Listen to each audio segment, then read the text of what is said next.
So in this video, I want to talk about some exercises I give to my students so they can train the bow hold and train finger flexibility. So the first one, you can use your left hand to help you out. And the first one is just stretch fingers and curve the fingers.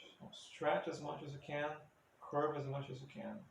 And that includes the thumb. Stretch, curve the fingers. So you can just stretch fingers as much as you can, curve them, and light pressure. Now, if you press too hard, it's going to be very difficult to do this exercise. So light pressure. Just think about curving the fingers. And curve, stretch, and curve.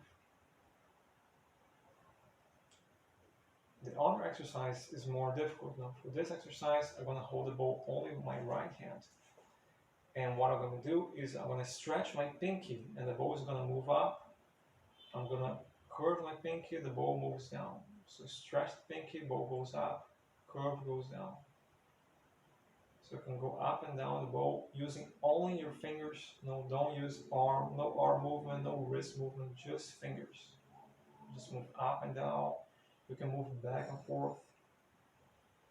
You can move, like make a circle or something, just using the fingers. The idea is to use only your fingers to move the bow. Light pressure of the fingers, keep them flexible. So if you're a beginner, this can be a very challenging exercise.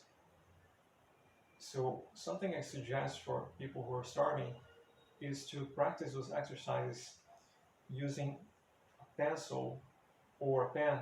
Just hold the same way, hold the bow, and you can do the exercise, stretch, curve the fingers. You can move them up or down using only fingers. Stretch the pinky, move the pencil up and down, back and forth. Keep all the fingers flexible.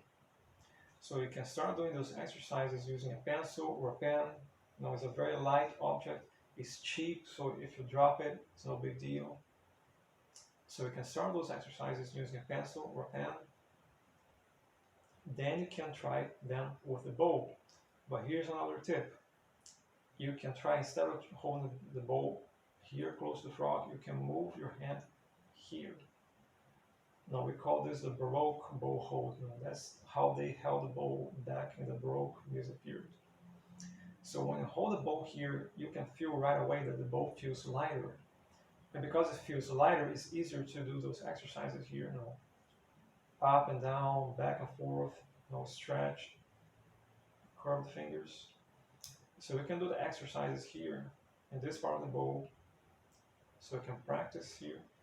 And then you can move your hand back here, close to the frog, and do the exercises back here.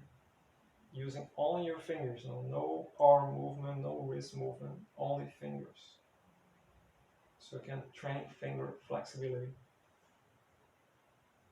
So another exercise I teach my students is, some people call this the crab exercise. And the way this works is I'm going to move my hand on the bow.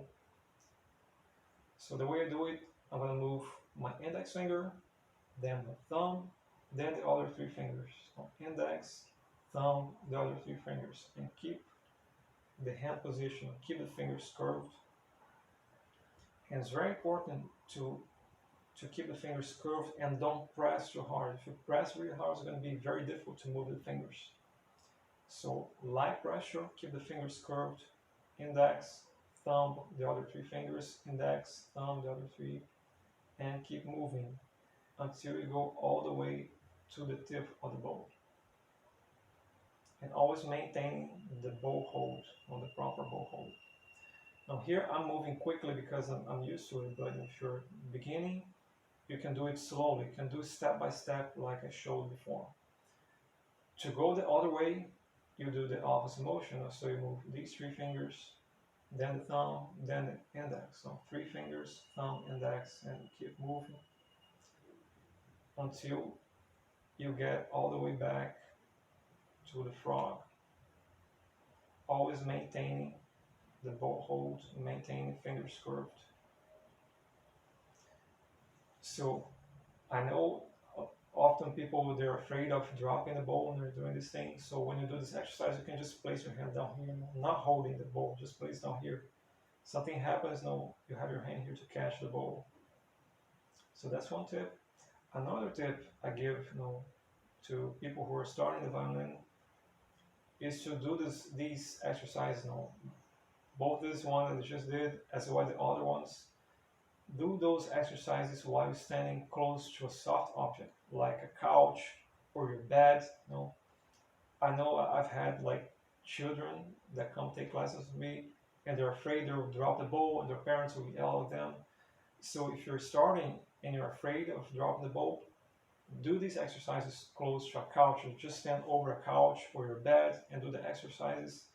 If you happen to drop the bowl, it's gonna fall on something soft, so it's not gonna damage the bowl.